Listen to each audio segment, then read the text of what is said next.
Welcome to morning మన్నా. నేటి వాక్య దర్శనం కొరకు యోహాను సువార్త 15:12. నేను మిమ్మల్ని ప్రేమించిన ప్రకారం మీరు ఒకరినొకడు ప్రేమింపవలనటే నా ఆజ్ఞ. ఈ వచ్చిన భాగంలో నుండి ఈ ఉదయకాల సమయంలో 4 ప్రాముఖ్యమైన సత్యాలు యేసుక్రీస్తు మన పట్ల చూపుతున్న ప్రేమను బట్టి మనము ఎలాంటి ప్రేమను గురించిన అవగాహన లక్షణాలు కలిగి ఉండాలో 4 సత్యాలను ఈ ఉదయకాల సమయంలో మనం గ్రహించాలి. నెంబర్ 1, మొట్టమొదటి, it is a divine command, దైవికమైన ఆజ్ఞ. ఇది నా ఆజ్ఞ అని ఈ వచనం చివరి భాగంలో రాయబడుతుంది. మీరు ఒకరినొకడు ప్రేమించుకున్నట్టే నా ఆజ్ఞ. ఇది సలహా కానీ సూచన కానీ కానే కాదు. ఇది ఒక నిర్దిష్టమైన ప్రస్ఫుటమైన ఆజ్ఞ అన్న సత్యాన్ని మనం గ్రహించాలి. ప్రార్థించండి, ఆరాధన చేయండి, పాపం చేయకుడి అన్నది ఎంత గంభీరతతో ఆ ఆజ్ఞలను పాటిస్తున్నామో, ఒకరినొకడు ప్రేమించుకొనుడి అన్న ఆజ్ఞ కూడా అదే గంభీరతతో మనము ప్రేమించబద్ధులమై ఉన్నాము అన్న సత్యాన్ని మనం గ్రహించాలి. రెండో విషయాన్ని మీకు జ్ఞాపకం చేస్తాను. It is a deep love, గాఢమైన ప్రేమ, లోతైన ప్రేమ.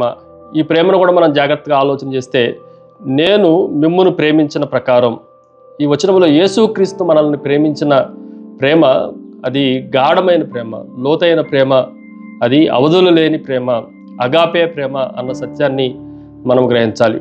యేసుక్రీస్తు ఆయన మన పాపములన్నిటినీ సిలువలో మోసే అంత ప్రేమను మన పట్ల చూపించాడు అన్న సత్యాన్ని గ్రహించాలి. ప్రత్యేకంగా శిష్యులతో మాట్లాడుతున్నప్పుడు ఆయన ప్రేమ వారి పాదాలు కడిగేదాకా సమకూర్చాడు.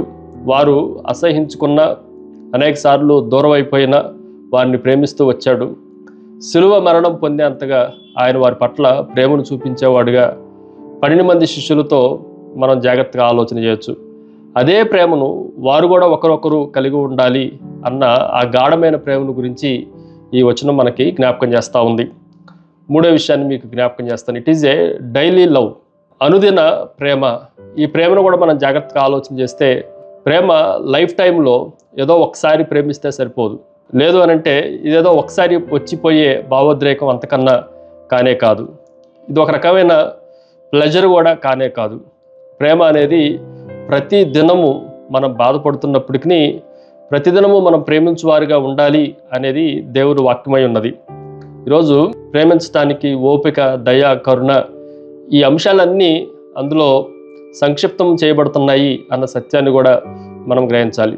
ప్రతిదినము ప్రభు దగ్గరకు వచ్చి, ఈరోజు ఎలాగైనా నేను నీలాగా ప్రేమించడానికి సహాయం చేయి అని దేవుడిని వేడుకుంటాం కూడా మంచిదే అన్న సత్యాన్ని మనం గ్రహించాలి. ఫైనల్లీ చివరిది, 4వది, it is a difficult people. కష్టతరమైన వ్యక్తుల మధ్య మనము ఇలాంటి ప్రేమను వ్యక్తపరచాలి. యేసుక్రీస్తు 12 మంది శిష్యులతో చెప్తున్న ఈ ప్రేమను గురించిన వచనాన్ని మనం జాగ్రత్తగా ఆలోచన చేస్తే, తనను తిరస్కరిస్తాడన్న పేతురుతో, తనను మోసం చేస్తాడన్న ఇస్కరియోతుతో, తన మరణమును గురించి సందేహపడతాడు అన్న తోమాతో కూడా దేవుడు ఒకే రకమైన ప్రేమను చూపించాడు. కష్టతరమైన వ్యక్తుల మధ్యలో కూడా వారు మనల్ని బాధపరిచిన, మనల్ని తిరస్కరించిన, మనల్ని అనేక పర్యాయాలు అసూయపడిన వారి పట్ల కూడా ఒకే రకమైన ప్రేమను కలిగి ఉండటానికి మనము ఈ ఆజ్ఞను స్వీకరించాలి.